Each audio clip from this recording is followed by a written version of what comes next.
কয়েকজন সাহাবীর জীবনী শোনাই। আবু মাহজুরা রাদিয়াল্লাহু তাআলা আনহু, মক্কার মুয়াজ্জিন, আগে ছিল মুশরিক, পরে হয়েছে মুমিন। উনি কিভাবে মুমিন হইলেন এই ঘটনাটা একটু আপনাদের শোনাতে চাই। হুনাইনের যুদ্ধে ৮ম হিজরি, কত হিজরি সবাই বলেন না একটু, কত হিজরি? ৮ম হিজরিতে হুনাইনের যুদ্ধে রাসূল সাল্লাল্লাহু আলাইহি ওয়াসাল্লাম ফিরে আসতেছেন মদিনায়। পথিমধ্যে বেলাল রাদিয়াল্লাহু তাআলা আনহু আজান দিচ্ছেন। কি দিচ্ছেন? তো পাশে ছিল মুশরিকদের একটা পল্লী, কিছু মুশরিক তরুণ, কিছু অমুসলিম কিশোর, তারা আজানকে ব্যঙ্গ করতেছে। আমাদের বাংলায় মুখ ভেঙ্গানো বলে আর কি। বেলাল রাদিয়াল্লাহু তাআলা আনহু আজান দিচ্ছেন, ওই বাচ্চাগুলো মুশরিক, তো ওরা আজানকে ব্যঙ্গ করতেছে, বিকৃতি করে ওরাও আজান দিচ্ছে। উদ্দেশ্য হচ্ছে আজানকে নিয়ে ঠাট্টা করা। উদ্দেশ্য কি? ঠাট্টা করা। ব্যাপারটা মনে কষ্ট পাওয়ার মতো ব্যাপার না? কিন্তু বিশ্বনবী ওইখানে দেখেন কি খুঁজলেন। বিশ্বনবী খেয়াল করলেন অমুসলিম কিশোরদের মধ্য থেকে একটা কিশোরের গলাটা বড় দরাজ গলা, কণ্ঠটা বড় সুন্দর। খেয়াল করে দেখলেন যে কিছু কিশোর বেলালের আজানকে ব্যঙ্গ করে, বিকৃতি করে, কিন্তু একজনের কণ্ঠ দেখতে পাচ্ছেন না এত দূরে, কিন্তু কণ্ঠটা বড় সুন্দর, দরাজ গলা। বিশ্বনবী সাহাবীদেরকে বললেন, ধরো এগুলারে, ধরো। সবগুলারে ধরে বিশ্বনবীর সামনে আনা হলো। ওরা হাঁটু গেড়ে বসলো। বিশ্বনবী বললেন, তোমাদের মধ্যে কে যেন ব্যঙ্গ করে আজান দিচ্ছিল, তার গলাটা বড় উঁচু, গলার বেসটা বড় মজবুত, মেলোডিয়াস, সুমধুর কণ্ঠ। কে? আবু মাহজুরা বলে, আমার বন্ধুরা সবাই আমার দিকে আঙ্গুল দেখায়, আমি পড়ে গেছি বিপদে। রাসূল সাল্লাল্লাহু আলাইহি ওয়াসাল্লাম বাকি অমুসলিম তরুণদেরকে ছেড়ে দিলেন, বললেন তোমরা যাও। এবার আবু মাহজুরারে পাইছে। আবু মাহজুরার চুলের মধ্যে হাত দিলেন বিশ্বনবী, মাথায় হাত দিয়ে বললেন, এবার আজান দাও দেখি। আবু মাহজুরা বলে, আমি তো আজান দিতে জানি না, কারণ আমি তো বেলালেরটা শুইনা দিছি, আমার তো মুখস্থ নাই, আমি তো আজান দিতে জানি না। বিশ্বনবী বললেন, জানো না? তাহলে আসো, আমি তোমারে শিখাই দেই। সুবহানাল্লাহ পড়েন। আবু মাহজুরা হাঁটু গেড়ে বসে, বিশ্বনবীর মোবারক হাত আবু মাহজুরার চুলের মধ্যে। বিশ্বনবী আজানের মুআল্লিম আবু মাহজুরাকে বলতেছে, ঠিক আছে তোমারে শিখাই দিচ্ছি, আমি যা যা বলবো আমার সাথে সাথে বলো, পারবা? আবু মাহজুরা বলে, পারবো। বিশ্বনবী আজান দিচ্ছেন মাথায় হাত দিয়ে, আল্লাহু আকবার,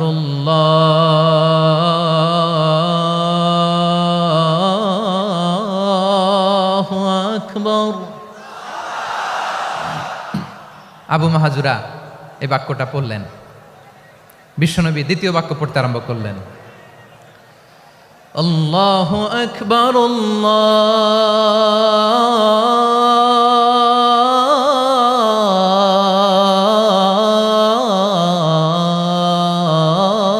আল্লাহু আকবার।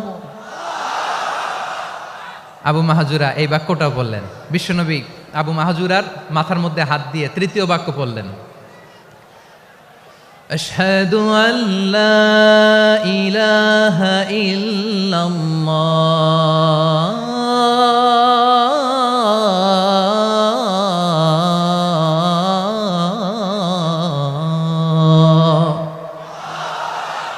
আবু মাহজুরা তৃতীয় বাক্য পড়লেন। বিশ্বনবী একটা বাক্য পরে আবু মাহজুরা পরে, বিশ্বনবী পরে আবু মাহজুরা পরে। আবু মাহজুরা কিন্তু অমুসলিম, মুশরিক। আবু মাহজুরা বলে, এক একটা বাক্য পড়ি আমার কলিজাটা গলে ঠান্ডা হয়ে যায়। এতদিন মোহাম্মদকে গালি দিতাম, এখন মোহাম্মদ আমার মাথায় যখন হাত রাখছে আমার সারা শরীর ঠান্ডা হয়ে গেছে। বিশ্বনবী আজান শিখাচ্ছেন, একটা একটা বাক্য পড়ে আবু মাহজুরাও পড়ে, বিশ্বনবী পড়ে, আবু মাহজুরাও পড়ে। পুরো বাক্যগুলো যখন শেষ, আজান শেষ, আবু মাহজুরাও যখন পুরো আজান পড়লেন, আবু মাহজুরা বললেন, এতদিন মোহাম্মদের চেহারা দেখলে আমার ঘৃণা লাগতো, আজ থেকে মোহাম্মদের চেহারার চেয়ে প্রিয় চেহারা আমার কাছে নাই। আবু মাহজুরা বললেন, ও মুহাম্মদ, আজানের বাক্য তো আপনি আমারে শেখালেন, এখানেই শেষ করবেন না, আপনি আমারে পড়ায় দেন, লা ইলাহা ইল্লাল্লাহু মুহাম্মাদুর রাসূলুল্লাহ সাল্লাল্লাহু আলাইহি ওয়াসাল্লাম। বিশ্বনবীর সাথে দাঁড়িয়ে উনি শাহাদা পড়ে মুসলমান হয়ে গেলেন। এবার আবু মাহজুরা বলে, ইয়া রাসূলুল্লাহ, ইয়া হাবিবাল্লাহ, আমি মুমিন হয়েছি, মুসলমান হয়েছি, আপনার কাছ থেকে আজান শিখার সৌভাগ্য আমি লাভ করেছি গো নবী। আমার কণ্ঠের বড় তারিফ করেছেন, আপনি আমার আজানকে আপনি পছন্দ করেছেন। একটা জিনিস আপনার কাছে চাই, আপনি আমাকে মক্কার মসজিদুল হারামের মুয়াজ্জিন হিসেবে অ্যাপয়েন্ট করে দে। বিষ্ণু ঈসা ইসলাম বললেন, যাও আবু মাহজুরা, আমি তোমাকে পৃথিবীর শ্রেষ্ঠতম মসজিদ মক্কার মসজিদুল হারামের মুয়াজ্জিন হিসেবে অ্যাপয়েন্ট করে দিলাম। দেখছেন কিভাবে ট্যালেন্ট হান্টিং করতে হয়, কিভাবে হিউম্যান রিসোর্স মানব সম্পদকে ব্যবহার করতে হয়। আসছিল আজানকে ভেঙ্গাইতে, আসছিল কেন? আজানকে ব্যঙ্গ করার জন্য, বিকৃত করার জন্য। আজানকে বিকৃত করতে যে ইসলামের সবচাইতে শ্রেষ্ঠ মসজিদের মুয়াজ্জিন হয়ে গেল। পড়েন সুবহানাল্লাহ। হযরত আবু মাহজুরা রাদিয়াল্লাহু তাআলা আনহু ওনার এই সুললিত কণ্ঠ ব্যবহার করে মসজিদুল হারামে এত সুন্দর করে আল্লাহু আকবার বলে আজান দিতেন, মানুষগুলোর, মুসল্লিগুলোর, মক্কাবাসীর হৃদয়কে তিনি বিগলিত করে দিতেন। মানুষের হৃদয়কে ঠান্ডা হয়ে যেত। শুধু এখানেই শেষ না আমার যশোরের ভাইয়েরা। বিশ্বনবী যখন সাইয়েদনা আবু মাহজুরা রাদিয়াল্লাহু তাআলা আনহুকে আজান শিখাচ্ছিলেন, বলেন তো বিশ্বনবীর হাতটা কোথায় ছিল? আবু মাহজুরার মাথার সামনে, এই চুলের উপরে ছিল। আবু মাহজুরা মুবারক হাত আবু মাহজুরার কপালের চুলের যেই জায়গায় লেগেছে, মৃত্যুর আগের দিন পর্যন্ত আবু মাহজুরা মাথার ওই চুলে কোনোদিন ছুরি আর কামার লাগায় নাই, সেখানে কেচি লাগায় নাই, চুলের মধ্যে খুর লাগায় নাই। আবু মাহজুরা ডান দিকের চুল কাটতো, বাম দিকের চুল কাটতো, পেছনের চুল কাটতো, সামনের চুল কাটতো না।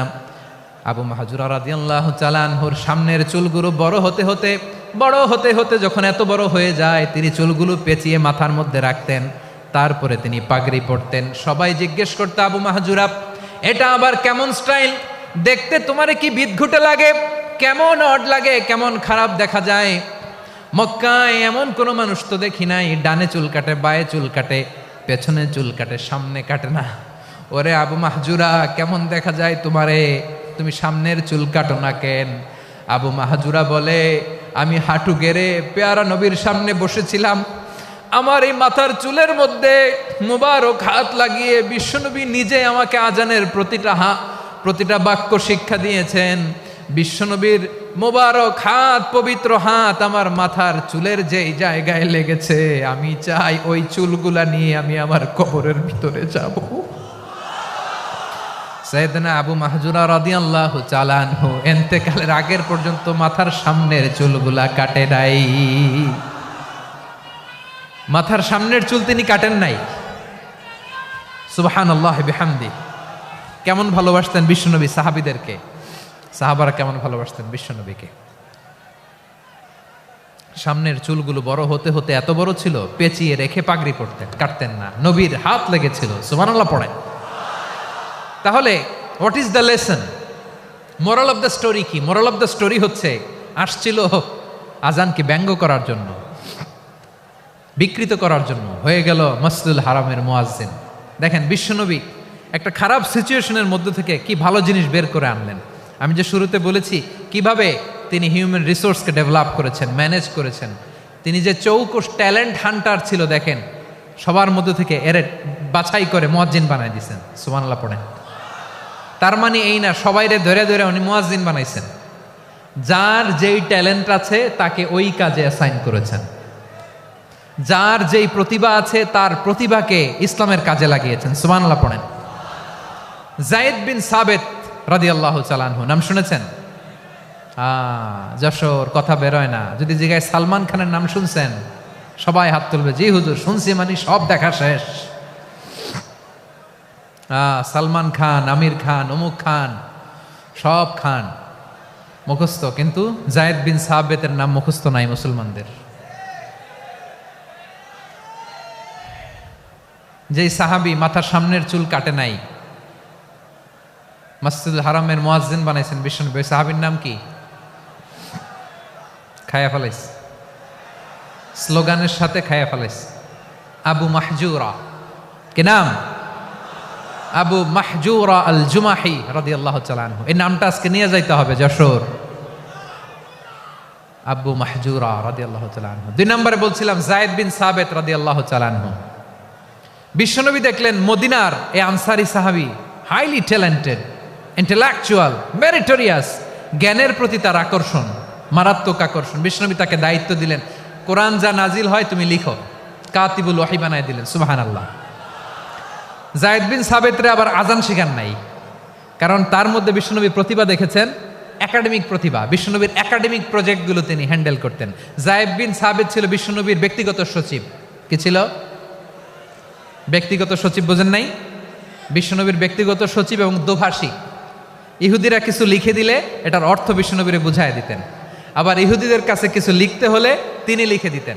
বিশ্বনবী একদিন বললেন, ইন্নী ওয়াল্লাহি মা আমানু ইয়াহুদা আলা কিতাব।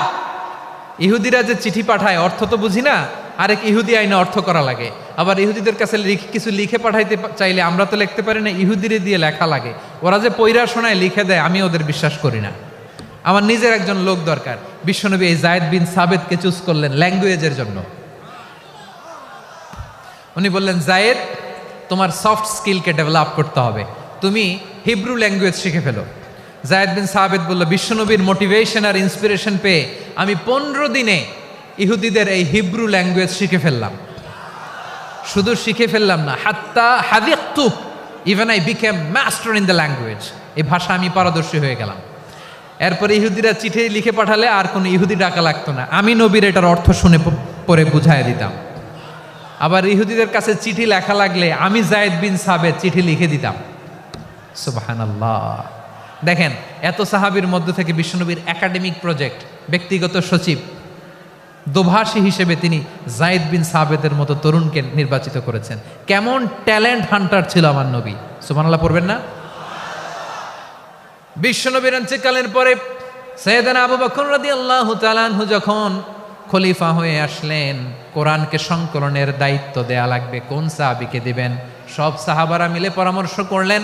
সাইয়েদনা আবু বকর, ওমর সবাই মিলে এই বিশাল কোরআন সংকলনের গুরু দায়িত্ব বিশ্বনবীর ব্যক্তিগত সচিব, বিশ্বনবীর দোভাষী, বিশ্বনবীর সিলেক্ট করাই লোক যায়েদ ইবনে সাবিত রাদিয়াল্লাহু তাআলা আনহুকে দিয়েছে। কোরআনের কপি তো আজকে এখানে রাখে নাই। এই যে আজকের যে কোরআন পড়েন, এটা আগে এরকম ছিল না। কোরআন নাজিল হলে সাহাবারা চামড়ার, ওটের চামড়ায় লিখে ফেলতো, ওটের চ্যাপ্টা হাড্ডির মধ্যে লিখে ফেলতো, গাছের গুড়ির মধ্যে লিখে ফেলতো, বিভিন্ন জনের কাছে ছড়ানো ছিটানো ছিল। আবু বকর রাদিয়াল্লাহু তাআলা আনহু একসাথে করলেন, পরবর্তীতে উসমান রাদিয়াল্লাহু তাআলা আনহু একসাথে করলেন। 114 সূরার এখন এই মুসহাফ, এই কম্পাইলেশন, এই কপি আমরা পেয়েছি, যার হিউজ কন্ট্রিবিউশন ছিল। এই পুরো কোরআন কম্পাইলেশনের প্রজেক্ট ম্যানেজার ছিল যায়েদ বিন সাবিত রাদিয়াল্লাহু তাআলা। কোরআন কম্পাইলেশনের প্রজেক্ট ম্যানেজার। দেখেন, উনারে মাথায় হাত দিয়ে আজান শিখায় নাই। সুবহানাল্লাহ কইবেন না? তাহলে প্রথম সাহাবী আবু মাহজুরাকে মুয়াজ্জিন বানাইলেন, যায়েদ বিন সাবিতকে ব্যক্তিগত সচিব আর দোভাষী বানালেন, মুসআব ইবনে উমাইর রাদিয়াল্লাহু তাআলা আনহুকে ইসলামের প্রথম অ্যাম্বাসেডর বানালেন। তাহলে তৃতীয় নাম্বার একজন সাহাবীর নাম বলছি, মুসআব ইবনে উমাইর। মুসআব কি নাম? নামটা কেমন লাগে? এই কয়েকজনের ভাল লাগে, বাকিদের ভাল লাগে না? ভাল লাগে। He was the first ambassador in Islam. ইসলামের প্রথম ডিপ্লোমাট, ইসলামের প্রথম কূটনৈতিক, ইসলামের প্রথম ডিপ্লোমাট, প্রথম অ্যাম্বাসেডর মুসআব ইবনে উমাইর। মক্কার তরুণ যুবক, উনি পারফিউম লাগাইলে মানুষ দেখলেই বুঝতো এটা মুসআব লাগাইছে।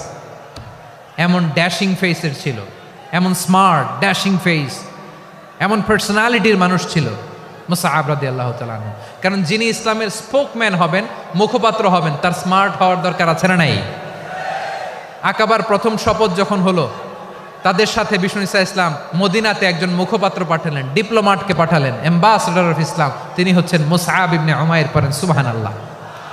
বিশ্বনবী দেখলেন সে অনেক স্মার্ট, তার ডেডিকেশন আছে, সিনসিয়ারিটি আছে, এবং মদিনায় যে আউস খাজরাজ গোত্রের নেতাদের সাথে ডিল করতে হবে, ইহুদিদের সাথে ডিল করতে হবে, ওখানে একজন পাক্কা জানু খেলোয়াড়ের দরকার আছে না নাই?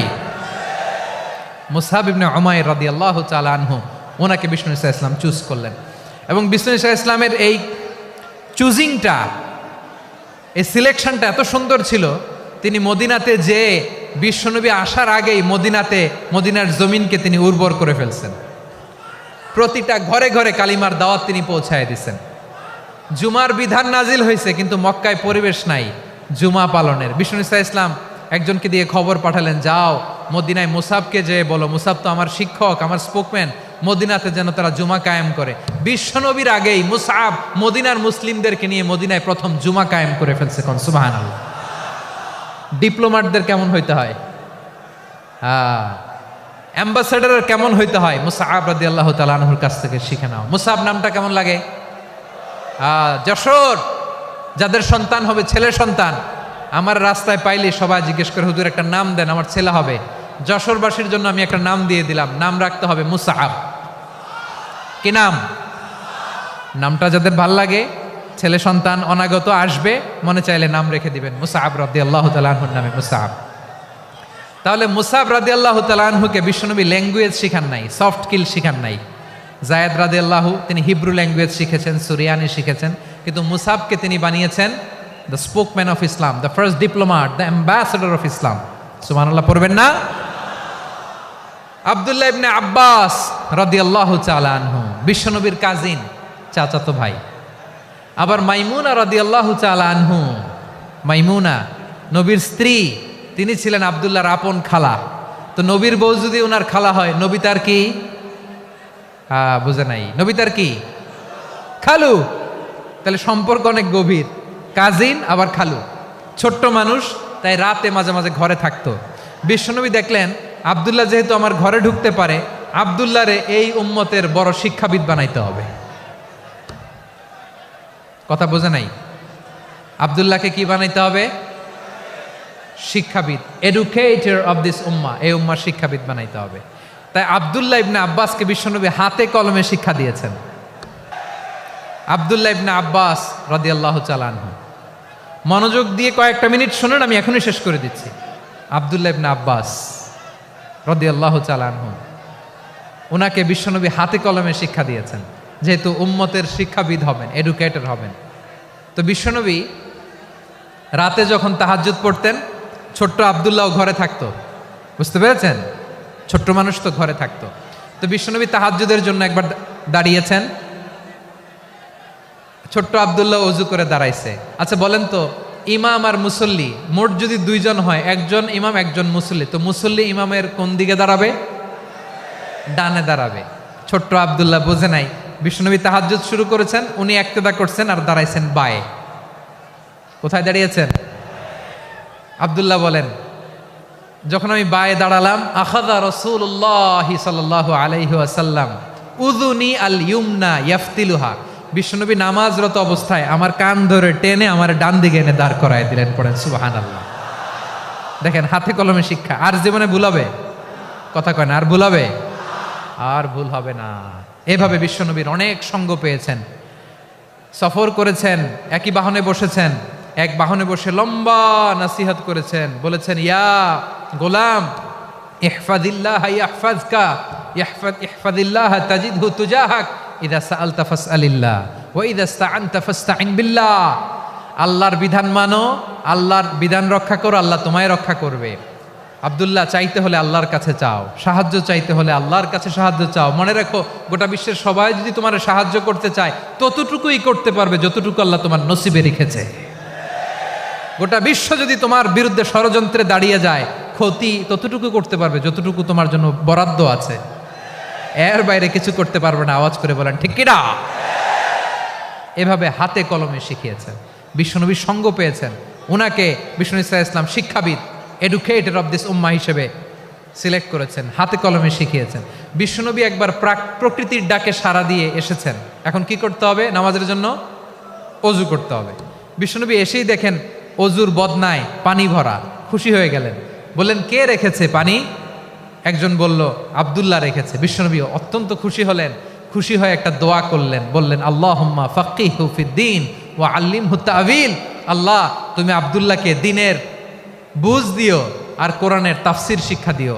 বিশ্বনবীর এই দোয়া এমন লাগছে, উনি রঈসুল মুফাসসিরিন, এই পৃথিবীতে যত মুফাসসির ছিল, যত মুফাসসির আসবে, সকল মুফাসসিরের সম্রাট হিসেবে স্বীকৃত হয়েছেন আব্দুল্লাহ ইবনে আব্বাস। বিশ্বনবী ওনারে আজান শিখান নাই, বিশ্বনবী ওনারে ল্যাঙ্গুয়েজ শিখান নাই, বিশ্বনবী ওনারা অ্যাম্বাসাডর বানান নাই, হাতে কলমে শিক্ষা দিয়েছেন। ছোট্ট মানুষ, বিশ্বনবী ইন্তেকাল করলেন, আবু বকরের সময় গেল, ওমরে ফারুকের খেলাফত, তখনও তিনি তরুণ। ওমরে ফারুক রাদিয়াল্লাহু তাআলা আনহু ওনার ক্যাবিনেট মিনিস্ট্রির বৈঠকে এই আব্দুল্লাহ ইবনে আব্বাসকে পাশ দিয়ে বসায় রাখতেন। বয়স্ক সাহাবারা এটা পছন্দ করতো না, তারা বলতো ঘটনা কি, আব্দুল্লাহর মতো ছেলে নাতি আমাদের আছে, এরা কেন রাখে ওমরে ফারুক? ওমরে ফারুক এটা টের পেলেন, তিনি বুঝতে পারলেন যে ক্যাবিনেট মেম্বাররা এটা পছন্দ করে না, ছোট্ট আব্দুল্লাহরা কেন রাখি, কেন যে রাখি এটা একদিন বুঝাবো। একদিন মিটিংয়ে তিনি সবাইকে বললেন, ইদা জাআ নাসরুল্লাহি ওয়াল ফাতহ। এই আয়াত দ্বারা উদ্দেশ্য কি বলেন তো মুরব্বী সাহাবীরা? এক সাহাবী বলেন, এই সূরা দ্বারা উদ্দেশ্য, আল্লাহ বলেছেন আমাদেরকে বিভিন্ন ল্যান্ড, বিভিন্ন এলাকা বিজয় করতে হবে। ওমরে ফারুক বললেন না, হয়নি। আরেকজন বললেন, বিজয় হওয়ার পর আমাদের বেশি বেশি আল্লাহর বরত্বের ঘোষণা দিতে হবে, এটা উদ্দেশ্য। ওমরে ফারুক বললেন না, হয় নাই। যারা জিজ্ঞেস করেন কেউ পারে না। সব শেষে বিশ্বনবী ছোট্ট আব্দুল্লাহরে বলেন, আব্দুল্লাহ, ইদা জাআ নাসরুল্লাহি ওয়াল ফাতহ এর দ্বারা উদ্দেশ্য কি বলো তো? ছোট্ট আব্দুল্লাহ বলেন, হুয়া আজালু রাসূলিল্লাহ। এই আয়াত দ্বারা বিশ্বনবীর বিদায়কে উদ্দেশ্য নেওয়া হয়েছে। ওমরে ফারুক বললেন, হাযা হুয়া, এটাই তো সঠিক উত্তর, এটাই সঠিক তাফসীর এই আয়াতের। কারণ ইদা জাআ নাসরুল্লাহি ওয়াল ফাতহ, যখন আল্লাহর সাহায্য আর বিজয় আসবে, ওয়া রাআইতান নাসা ইয়াদখুলুনা ফি দীনিল্লাহি আফওয়াজা, আপনি দেখবেন দলে দলে ঢলে ঢলে বানের পানির মতো মানুষ ইসলামের দিকে ঢুকতেছে, ইসলামের বিজয় হয়েছে। তো ইসলামের বিজয়ের মিশন নিয়ে নবী আসছে, বিজয়ী যখন হয়ে গেছে এখন তো নবীর বিদায় হবে। জোরে বলেন ঠিক কিনা? কোন সাহাবী এই সূক্ষ্ম কথাটা ধরতে পারে নাই, ওই আব্দুল্লাহ ছাড়া। আব্দুল্লাহ যখন উত্তর দিছে, সব সাহাবীদের টনক নড়েছে। এরপর থেকে কোনো ক্যাবিনেট মিটিংয়ে আর কোনো সাহাবারা কোনো প্রশ্ন করে নাই, আওয়াজ করে পড়েন সুবহানাল্লাহ। বিশ্বনবী আব্দুল্লাহ ইবনে আব্বাসকে দ্য এডুকেটর অফ দ্য উম্মাহ, উম্মার শিক্ষাবিদ হিসেবে গ্রহণ করেছেন। আওয়াজ করে পড়তে হবে আল্লাহু আকবার। সাহাবীদের নামগুলো মনে থাকবে? এক নম্বরে আবু মাহজুরা, মুয়াজ্জিন বানাইছেন। যায়েদ ইবনে সাবিত, দোভাষী, ট্রান্সলেটর অফ প্রফেট, এবং তিনি ছিলেন বিশ্বনবীর ব্যক্তিগত সচিব। Musab Ibne Umair, the first ambassador and diplomat of Islam. Abdullah Ibne Abbas, এই উম্মার সবচেয়ে বড় এডুকেটর, শিক্ষাবিদ। আরেকজন ছিল আব্দুল্লাহ ইবনে মাসউদ রাদিয়াল্লাহু তাআলা। দুই আব্দুল্লাহ, আব্বাস গেল, আরেকজন হচ্ছে মাসউদ। মক্কার তরুণ, ছাগল পালতো মুশরিকের। বিশ্বনবী আর আবু বকর রাদিয়াল্লাহু তাআলা আনহু একবার গেলেন, যে দেখে এই তরুণ দাঁড়ায় আছে। বিশ্বনবী বলেন, আমি খুব ক্ষুধার্ত, তোমার কাছে কি দুধ আছে ছাগলের? আব্দুল্লাহ ইবনে মাসউদ বলে, আছে। ওয়ালাকিন আনা মুতামান, কিন্তু যে দুধ আছে এটা আমানতের, আমি দিতে পারবো না। বিশ্বনবী এইটা শুনেই তারা টার্গেট করে ফেলছে। আনা মুতামান, দুধ আছে কিন্তু এটা আমার মালিকের, আমি তো দরদ দেখাই, আমার মালিকের দুধ আপনি পথিক, আপনারে দিতে পারি না। বিশ্বনবী টার্গেট করে ফেলছেন, এরে আমার কাজে লাগাইতে হবে। বিশ্বনবী বললেন, আচ্ছা ঠিক আছে, দুধ দিও না, কিন্তু এমন ছাগি আছে কিনা যেই ছাগির সাথে কোনো ছাগলের মিলন হয় নাই, তার ওলানে দুধও আসে নাই, বাচ্চাও নাই, এরকম ছাগির থেকে যদি আমি দুধ খাই তাহলে তো সমস্যা নাই। বলতেছে, এরকম ছাগির থেকে দুধ খাইলে সমস্যা নাই, কারণ এরকম ছাগির ওলান থেকে দুধ আসবেও না। বলতেছে, ঠিক আছে, এরকম একটা ছাগি নিয়ে আসা হলো। বিশ্বনবী বিসমিল্লাহ বলে ওই ছাগির ওলানে হাত দিলেন। হাত দিতে দেরি, পুরো ওলানটা দুধে ভরে যেতে দেরি হয় না।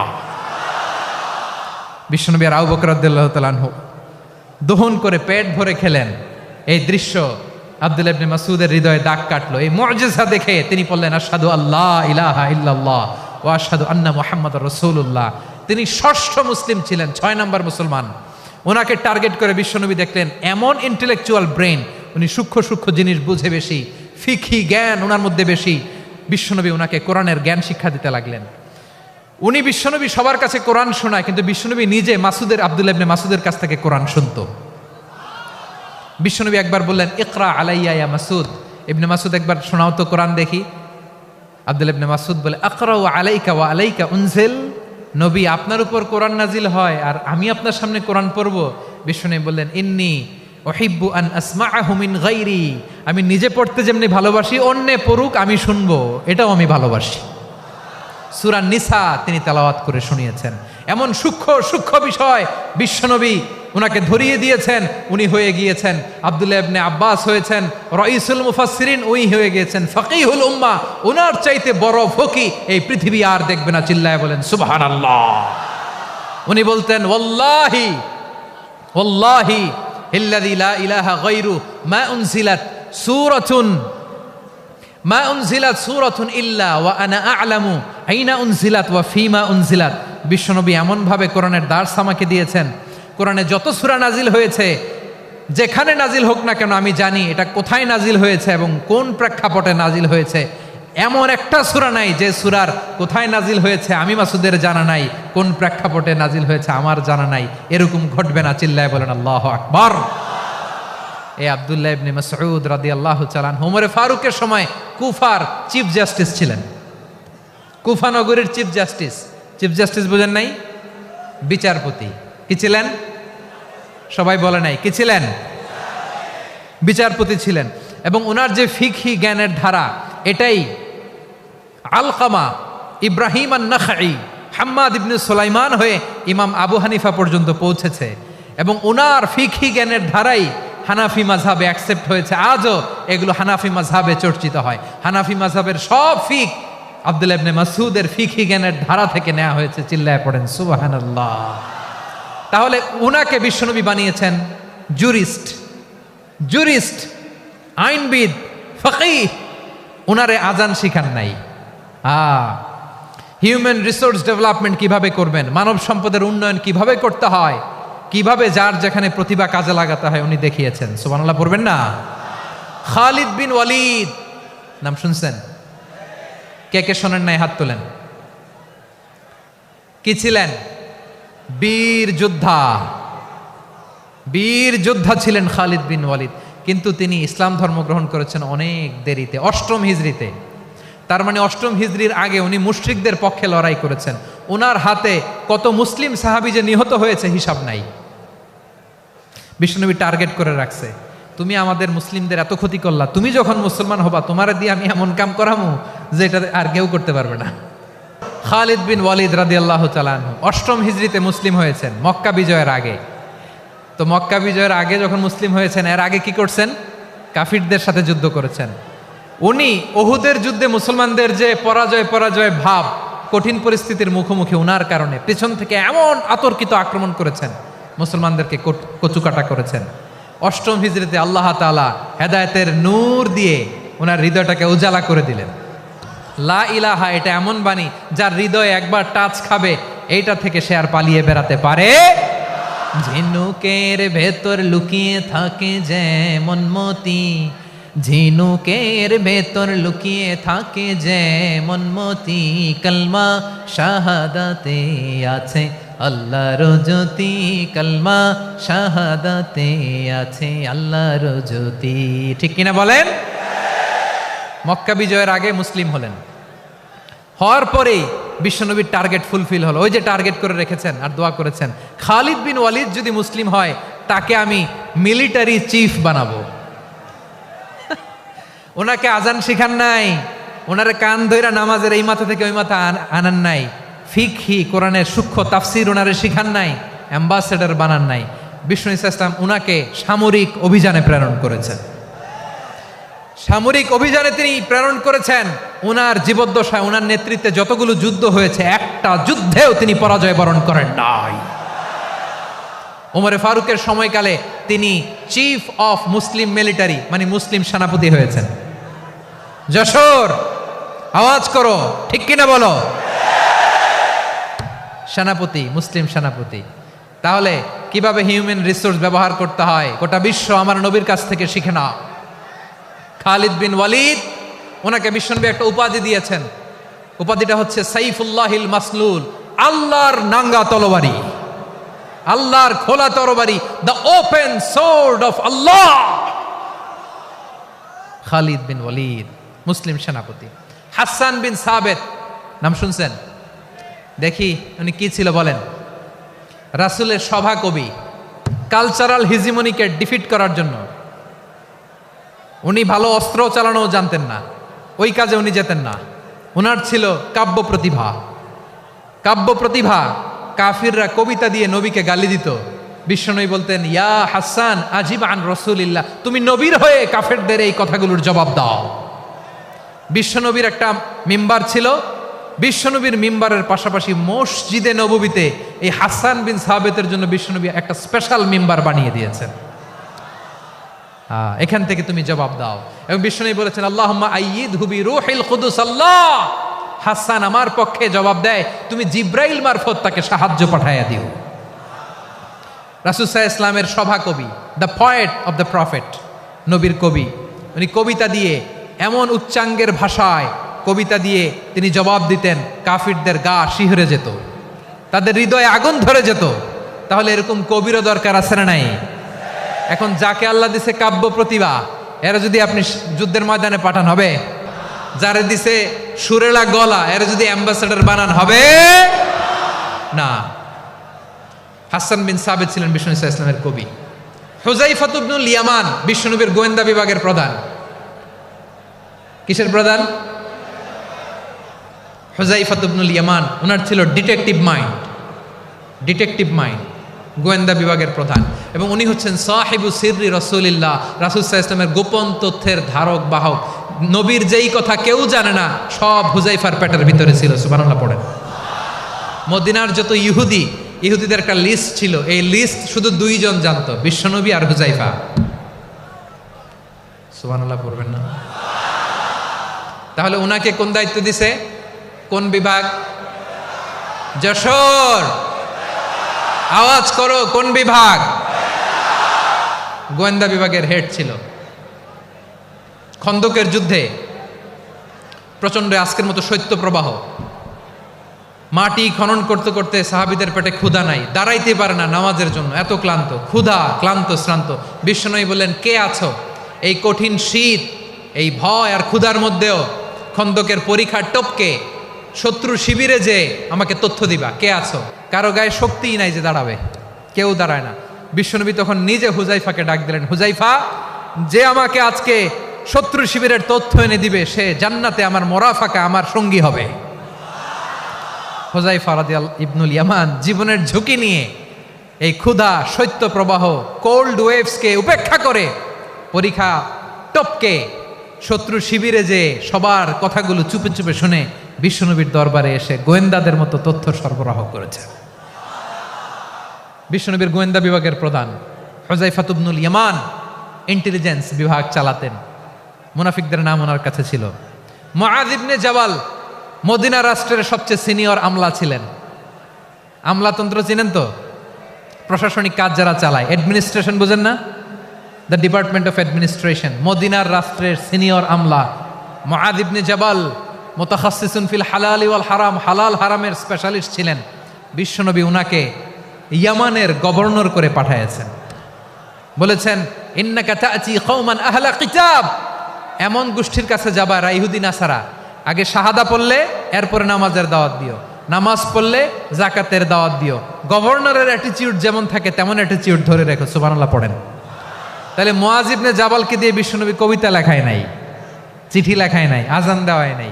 সুবহানাল্লাহ পড়বেন না? সব শেষ সাহাবী বলি আবু হুরায়রা রাদিয়াল্লাহু তাআলা আনহু, নাম শুনছেন? বিড়ালের বাবা। কি করতেন? খালি হাদিস মুখস্থ করতেন।